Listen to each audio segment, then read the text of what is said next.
यदि जातीयले नै यो घटना घटेको हो भने त्यो जातिवादलाई त्यो ढोङलाई हामीले किन स्वीकार गर्ने?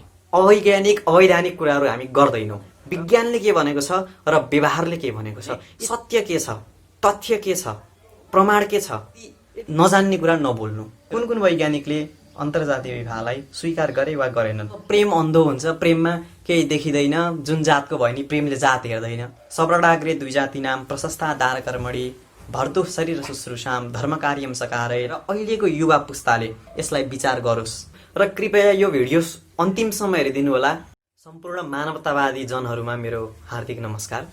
र आज मैले यस्तो विषय लिएर आएको छु जुन अहिलेको परिवेशले अत्यन्तै चाहिरहेको छ, अहिलेको परिवेशले खोजिरहेको छ। अहिले जातीय विभेद भइरहेको छ। जातीय रूपमा कति हत्या भए, कति आन्दोलन भए, कति अदालतमा मुद्दा दर्ता भए, योतिर म लाग्न चाहन्न। यदि जातीयले नै यो घटना घटेको हो भने त्यो जातिवादलाई त्यो ढोङलाई हामीले किन स्वीकार गर्ने? यदि जाति नै त्यसको बीच छ भने हामी त्यसको समाधानतर्फ त्यसको ढाड सोझ्याउन किन नलाग्ने? यो विषयलाई लिएर आज मैले केही सामान्य विषयमा जानकारी दिने जमर्को गरेको छु र कृपया यो भिडियो अन्तिमसम्म हेरिदिनु होला। यसलाई यो अतिरञ्जित बनाउने विषय पनि छैन र यसलाई स्वल्पतामा लाने विषय पनि छैन। विषय के हो भने सत्य के छ, तथ्य के छ, प्रमाण के छ। यदि जातीय रूपमा विभेद छ नै भने किन गर्ने र गर्नुपर्ने आवश्यक छ कि छैन, यो विषयलाई हामीले बुझ्नुपर्छ। जातभात भनेको के हो भनेर अहिलेका नागरिकहरूले, अहिलेका युवा समाजले, अहिलेका युवा पुस्ताहरूले, अहिलेका नयाँ पिँढीले यदि यसलाई बुझेनन् भने यो अवश्य ढोङ नै हुनेवाला छ।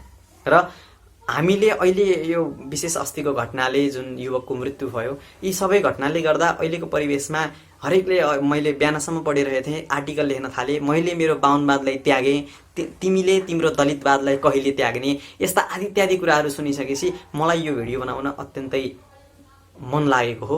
र कृपया यो भिडियोमा मैले शास्त्रीय रूपमा भनेको शास्त्रले के कुरा गरेको छ र वैज्ञानिक रूपमा भनेको विज्ञानले के भन्छ। हामी अवैज्ञानिक अवैधानिक कुराहरू हामी गर्दैनौँ र विज्ञानले के भनेको छ र व्यवहारले के भनेको छ, यी तीन पक्षलाई लिएर एउटा अध्ययन गरौँ। तपाईँ हामी सबैले अध्ययन गरौँ। यसमा कोही पक्ष विपक्ष छैन, कोही जातिवाद छैन, कोही पक्षधर छैन, कोही विपक्षधर छैन। केवल सत्य के हो, तथ्य के हो, यति विषयमा हामीले अनुसन्धान गरौँ। र यो भिडियो केवल हामी सबैका अनुसन्धानको लागि, यो युवा पिँढीको लागि छ। यसलाई अन्तिमसम्म हेरेर साथ दिनु। र यस विषयमा विज्ञानले पनि चर्चा त गरेको होला र कुन कुन वैज्ञानिकले अन्तर्जातीय विवाहलाई स्वीकार गरे वा गरेनन्, यो विषयलाई सर्वप्रथम हामीले सुन्नेछौँ। इन्डियन साइन्स कङ्ग्रेसको 86औं वार्षिक सम्मेलनमा अन्तर्जातीय विवाहको विषयमा चर्चा पनि भएको पाइन्छ र यसको लागि आर्टिकल पनि हामीले स्क्रिनमा दिइरहेका छौँ। र यसमा चाहिँ विशेष गरेर प्रतिवेदन पेश गर्ने व्यक्ति थिए the father of DNA technique doctor James Watson र यिनका तथ्यहरू पनि हामीले सुन्नेछौँ। र त्यसै गरी र तत्काल कलकत्ता विश्वविद्यालयमा मानव विज्ञान विभागमा मानव जिन विषयका प्रोफेसर डाक्टर देवप्रसाद मुखर्जी, जसले ब्लड ग्रुपलाई पनि एबिसी गरेर विभाजन गरे, ती डाक्टर कार्ल ल्यान्डस्टेनर र उनीहरूले प्रतिपादन गरेको यस जिनको विषयमा के तथ्य छन्, के प्रमाणहरू छन्, यिनीहरूलाई हामीले विशेष रूपमा चर्चा गर्नेछौँ। र सर्वप्रथम हामीले डाक्टर देवप्रसाद मुखर्जीले प्रतिपादन गरेको के तथ्यहरू छन् त अन्तर्जातीय विवाहमा जातीय जिनको आधारमा, यसमा हामीले चर्चा गर्नेछौँ। र यसको उनले यो आर्टिकल हामीले त्यहाँ स्क्रिनमा दिइरहेका छौँ। र उनले के प्रतिपादन गरेका छन् भने आफ्नै समुदाय अर्थात् कास्ट, आफ्नै कास्टभन्दा अतिरिक्त विवाह गर्नाले चाहिँ जिनको जुन विकृति आउँछ, विकृति आइसकेपछि शरीरमा सिकल सेल एनिमिया, यो एउटा डिजिज हो। र जब सिकल सेल एनिमिया बढी हुन्छ, त्यो बढी भइसकेपछि ब्लडमा हेमोग्लोबिन कम हुन्छ र हेमोग्लोबिनको काम भनेको अक्सिजनलाई बोक्ने काम, अक्सिजनलाई पुर्याउने काम हुन्छ, पुर्याउने काम हो। तर जब यो हेमोग्लोबिनलाई सिकल सेल एनिमियाले मारिदिन्छ, तब मानिसको चाहिँ शरीरमा अत्यन्तै पीडा हुने एउटा पीडाको मुख्य भयो। त्यसपछि रक्ताल्पता, रक्त चाहिँ अल्प हुने र अन्य लक्षण, विविध रोगका लक्षणहरू पनि यसले देखिने उनले यो प्रतिपादन गरे। र अर्को कुरामा चाहिँ उनले यो रोग सँगसँगै अर्को G6 पिढी यसको कम हुन्छ भनेर पनि उनले त्यहाँ लेखेका छन्। र G6 पिढी भनेको के हो भनेर हामीले यसलाई बुझ्न खोज्दा नवजात बालकहरूमा पिलिया, हेमोलिसिसको अनुभव व्यक्तिलाई हुने र न्युरोलोगिक क्षति जस्ता नराम्रा मृत्यु समेत हुन सक्ने यस्तो रोगका कारण विपरीत जिनलाई चाहिँ एक आपसमा नमिलाउनको लागि हामीले अन्तर्जातीय विवाह गर्नु हुँदैन भनेर उनले प्रष्टसँग लेखेका छन्, जुन स्क्रिनमा आएको आर्टिकलमा हजुरहरूले पढ्न सक्नुहुन्छ। र अर्का अब देवप्रसाद मुखर्जीको कुरापछि हामी अब father of DNA technique doctor James वाटसनको जाउँ। र उनले लेखेको तथ्य मलाई अत्यन्तै रोचक लाग्छ। र उनले केसम्म भने genetic is not the root cause of racism, racism exist long before casteism. अब यो तथ्य कुनै बाहुनवादले भनेको कुरा पनि होइन र कुनै दलितवादले भनेको कुरा पनि होइन, यो विशुद्ध विज्ञानको परिणाम हो र यसलाई हामीले अंगीकार गर्ने नगर्ने यो विषय हामीमा छ। र उनले अझै भन्छन्, I am excited about the history of the India and the study of people with biotechnology. यो बायोटेक्नोलोजी अन्तर्जातीय विवाह नगर्नु भनेर जुन बायोटेक्निक कुराहरू शास्त्रमा लेखिएका छन् या केवलकै स्मृतिमा लेखिएको छ, यो कुरामा उनी आश्चर्यान्वित हुन्छन् जबकि हामीलाई यो ढोङ लाग्छ। र अर्को कुरामा उनले के लेखे भने आफैले भन्छन्, उनले यो आर्टिकल हामीले दिइरहेका छौँ, we must recognise that human beings are different. It is interesting to study how similar groups adapt to disease, how isolate groups have greater probability of similar disease and what is so unique about such groups भनेर उनले कास्टलाई नै यो ग्रुप्सको रूपमा लिएका छन्। र यो कुरालाई अब वैज्ञानिक तरिकाले हामीले हेर्दा अब विज्ञान त ढाक्न जान्दैन नै होला, शास्त्रमा त कुनै हामीले आक्षेप लगायौँ बाहुनवाद भनेर, तर विज्ञानले त यसलाई पक्कै स्वीकारेन। तथापि विज्ञानले जे छ परिणाम त्यसलाई यो देखायो। र जिनको कुरा गर्नै पर्दा एउटा बाबियो र कुसमा, एउटा अङ्गुर र आँपमा फरक केही न केही छ, जसले गर्दा दुईटामा भिन्नता भयो। र भेदको भाव भनेको दुईटा एकदेखि अर्को भिन्न हुनु, यसलाई नै भेदभाव भनिन्छ। र अहिले विशेष कुरा के चल्दै आयो भने यो परिस्थितिमा मानिसहरू सबैले यो बाहुनवादको शास्त्र, मैले आफ्नो बाहुनवाद त्यागेँ, तिमीले दलितवाद कहिले त्याग्ने, यो वादको विषयमा जानुभन्दा पनि पहिला हामीले के बुझ्नु पर्यो भने भेदभावको विषयलाई नलिइकन, जसरी आँप र अङ्गुरको भेदभाव छ, भेदभाव हुन्छ तर भेदभाव गर्छन् भन्ने हुँदैन, त्यस्तै बाहुन वा क्षेत्रीय वा वैश्य वा शूद्र यिनीहरूमा भेद छ तर भेदभाव गर्छन् भन्ने विषयलाई हामीले त्याग्नुपर्छ। र जब यति विषयलाई हामीले मनन गर्न सक्यौँ भने तब यो विकृति आउँछ जस्तो मलाई लाग्दैन। र यो विकृतिलाई हामीले कस्तो एउटा मलाई रोचक लाग्छ, हामीले 10 कक्षामा पढ्नुपर्छ प्रोबेबिलिटी भनेर, सम्भाव्यता। त्यसमा चाहिँ हामीले टासको विषयमा अध्ययन गर्नुपर्छ 10 कक्षामा। यसमा चाहिँ टास छ, तर टास छ, राम्रैसँग पढाइ हुन्छ, शिक्षकहरूले पनि पढाउँछन्, विद्यार्थीले पनि पढ्छन्, विद्यालयले स्वीकृति दिएको छ र मान्य गर्ने पाठ्यक्रम विकास केन्द्रकाले पनि राखेका छन्। अर्थात् बुझ्नुपर्ने के हो, तर हाम्रो समाजमा तास नराम्रो छ, जुवा तास भनेर, जुवा तास नराम्रो छ भन्नुको जुवा तास पछि जोडिएको विकृति, अनावश्यक धन खर्च गर्नु त्यो नराम्रो हो, तर विशुद्ध तासले त्यहाँको भएको त्यो गुलामी भाषाले कसैको केही बिगारेको हुँदैन। त्यसैले जातिवादमा पछि जोडिएको छुवाछुत भेदभाव यसलाई हामीले नराम्रो मान्नु स्वाभाविक हो, यसलाई हामीले त्याग्नु पनि पर्छ।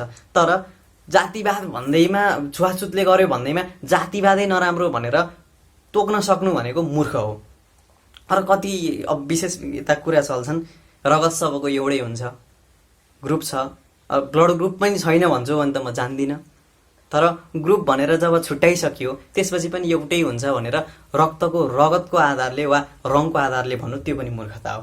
र अर्को, जब प्रेम अन्धो हुन्छ, प्रेममा केही देखिँदैन, जुन जातको भयो नि प्रेमले जात हेर्दैन, अब यसमा पनि के विचार गर्नुपर्छ भने प्रेम भनेको विशुद्ध प्रेम, आमासँग गर, प्रकृतिसँग गर गर्नु। प्रेम भनेको प्रेमपछि विवाह र व्रतबन्ध कहिल्यै पनि जोडिँदैन, हिमालसँग प्रेम हुनसक्छ।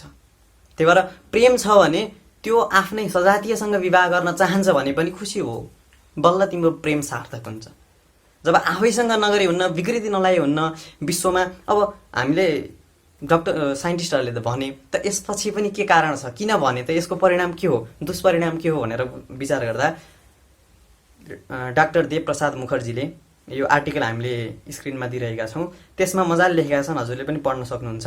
उनले के लेख्छन् भने नङ नआउने, कपाल नआउने र 7औं पिँढीपछि जब दुईटाको वर्णसङ्कर भनेर हाम्रो धर्मशास्त्रले लिएको छ, वर्णसङ्कर नगर्नु भनेर याज्ञवल्क्य स्मृतिमा सम्पूर्ण स्मृति ग्रन्थहरू शास्त्रहरूमा आउँछन् र त्यही वर्णसङ्कर भएको 7औं पिँढीपछि र अन्य जब हाम्रै देवभूमिमा त जस्तो आहार छ, जस्तो विहार छ, जस्तो ध्यान धारणाको शक्ति छ, त्यो शक्तिले च्युत भएका व्यक्तिहरूमा चाहिँ के छ भने यो जब 7औं पुस्तामा वर्णसङ्कर भनेर जुन कास्टिजम दुईटा बिग्रिएर पुग्छ तब कपाल नआउने, नङ नआउने र विशेष गरेर मस्तिष्क क्यान्सरको सम्भावना देखिने भनेर उनले प्रष्टसँग लेखेका छन्। र यो कुरालाई म व्यक्तिगतले आफैले बनाएर भनेको जस्तो लाग्छ भने पनि नेट छ, गुगल छ, आर्टिकल सर्च गर्न सक्नुहुन्छ र यो कहिले कुन पत्रिकामा कहिले प्रकाशन भएको छ भनेर हिस्टोरिकल प्रुफ पनि हामीले दिइरहेका छौँ। र यस पछाडि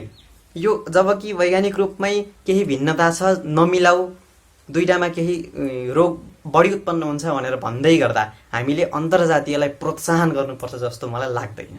र विशेष गरी यो बुझ्न पर्ने विषय के हो भने हामीले कहिल्यै पनि कुनै पक्षको भएर नबोलिकन जे सत्य छ, सत्यार्थ प्रकाश, सत्य अर्थ जुन छ त्यो अर्थलाई हामीले लिन सक्यौँ भने हामी विश्वलाई पनि हामी स्वस्थता दिन सक्छौँ र हामी पनि स्वस्थ हुन सक्छौँ। र यो स्वस्थताको पछाडि जति पनि व्यक्तिहरू छन् यसले केवल छुवाछुतको विषयमा हामीले पछि परेका छौँ, न कि जातिवाद।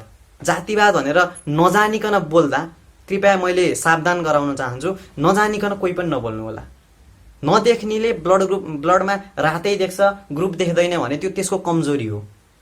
र मानवताको दृष्टिले यदि उदारतामा जाने नै हो भने उदारता हामी सबै एउटै हो भन्ने भने अब चिम्पान्जीबाट केबाट चाहिँ एचआइभी आयो, अब त्यस्तै बाँदर बन्दर नि हो, त्यो के भन्छ सुन्दरीले पनि सक्ली, सुन्दरीसँग पनि हुने होला, त्यसरी पनि सन्तान पैदा त होलान्। र अर्को अन्य गधा कुकुर जेसँग पनि होला, कुकुरसँग त अब अहिलेको विकृतिले ल्याइसकेको छ। र त्यसरी त्यही तरिकाले मानव जातिमा मात्र किन आउने, हामीले जातिलाई त उदारताको चाहिँ उदारतामा पस्न सकेन भनेर छोडिदियौँ। अब उदारताको मानव जातिभन्दा माथि गएर पशुतिर पनि जाउँ, पक्षीतिर पनि जाउँ, कुखुरा बाँदर के छन् सबैतिर जाउँ। त्यसो गरेर उदारताको विषय पनि कहिलेकाहीँ अभिशाप हुनसक्छ। त्यही भएर उदारताको विषयलाई मात्रै लिएर हामी धेरै उच्च स्वर गर्नु पनि हुँदैन। र हरेक मिडियाले, हरेक व्यक्तिले अहिले हरेक सोसल मिडियामा चाहिँ यसको यो जातिवादको बाहुनवाद भनेर विशेष लिएका छन्। यसलाई विरोध गरेको देख्दा चाहिँ मलाई के लाग्छ भने यदि नजान्ने कुरा नबोल्नु र जानेको विषय के छ, बुझेको विषय के छ त्यसलाई चाहिँ हामीले अङ्गीकार गर्नुपर्छ। र अब शास्त्रीय प्रमाणमा मात्र नमानिकन वैज्ञानिक प्रमाण त हामीले प्रशस्त दिइसक्यौँ। अब यसलाई त काट्न सक्ने, योभन्दा माथि आएर नयाँ केही चाहिँ डिस्कभर गर्न सक्ने कोही छ भने त्यसले गरोस्, त्यसलाई अङ्गीकार गर्न म सहमत छु। तर जब विज्ञानले नै स्वतस्फूर्त रूपमा स्वीकारेको छ भने हामी व्यक्ति माथि उठेर बोल्नु भनेको एकदम बेकार हो। र यो बेकारमा नलागौँ। हामीहरूले यो चाहिँ यदि विश्वलाई स्वस्थता दिनु छ भने हामीले यसलाई अङ्गीकार गर्नै पर्छ। र भारतका शङ्कराचार्यको एउटा वचन मैले यहाँ दोहोऱ्याउनै पर्छ, रोटी और बेटी बचाओ सनातन धर्म बच जाएगा। उहाँले रोटी भनेको आहार शुद्ध हुनु पर्यो, त्यो सबैमा यो लागु नहोला। तर यदि सनातन धर्मलाई बचाउन यदि कसैले चाहन्छ भने, यदि स्वस्थ समाजको विकासमा कोही तल्लिन्छ भने त्यसले रोटी भनेको आहार र बेटी भनेको छोरी, छोरी अर्थात् वर्णसङ्कर नहोस्। सजातीयमा विवाह गरेर वर्णसङ्कर दोषले दूषित नहुनका लागि र विश्व स्वस्थ हुनको लागि वर्णसङ्कर भनेर जुन हामीले लियौँ, यो अन्तर्जातीय विवाह, यसलाई गर्नु सर्वथा अनुपयुक्त छ। र अब हामीले यसलाई त हेऱ्यौँ। अब त्यसपछि अन्य के छ त, अब शास्त्रीय प्रमाण के छ त, यसमा शास्त्रीय प्रमाणमा पनि जानुपर्छ। र शास्त्रीय प्रमाणमा याज्ञवल्क्य ऋषिले लेखेको कुरा, याज्ञवल्क्य स्मृतिमा पनि यसका विविध प्रसङ्गहरू आउँछन्। र त्यसै गरी मनुस्मृतिमा पनि यसलाई राम्रोसँग व्याख्या गरिएको छ। अब हामीले मनुस्मृतिलाई सम्झँदा सप्रडाग्रे द्विजातीनाम प्रशस्ता दार कर्मणि भर्तु शरीर शुश्रूषाम धर्म कार्यम सकारयत स्वाचैव कुर्यात् सर्वेषां न स्वजाति कथञ्चन। र स्वाचैव कुर्यात्, आफ्नै जातिमा गएर ब्राह्मणले ब्राह्मणको गर, क्षेत्रीले क्षेत्रीयको गर, यो भनेको कति रागमूलक, कति द्वेषमूलक र कति बाहुनवादमूलक छ कि वैज्ञानिक छ भनेर अहिलेको युवा पुस्ताले, अहिलेको विवेकले काम गर्ने पुस्ताले यसलाई विचार गरोस्, म यही भन्न चाहन्छु। र फेरि अब थोरै मैले यसमा जोड्नै पर्ने हुन्छ, सगोत्रमा किन विवाह नगर्ने त, यसमा पनि प्रसङ्ग आउन सक्छ।